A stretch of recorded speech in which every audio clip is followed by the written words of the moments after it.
Okay guys, so if you guys want to know whether there was a slot on the bottom to place this in, like I said before, there was the green slot. You guys see that little green there? Yeah, I mean that's actually extended a little bit further, but if you guys look down on it, there's a little slot right there.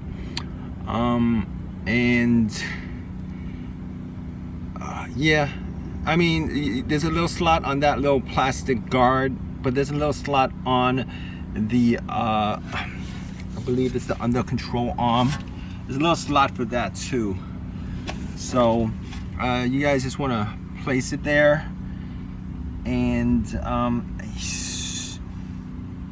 yeah, I'm amazed at how simple this whole setup is as far as fixing it to the vehicle.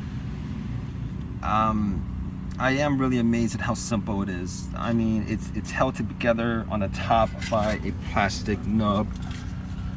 It doesn't really set it in place at all. No, it's set in place as far as it not moving out.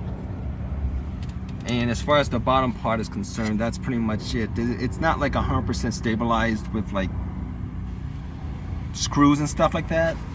But hey, I mean, if it works, it works.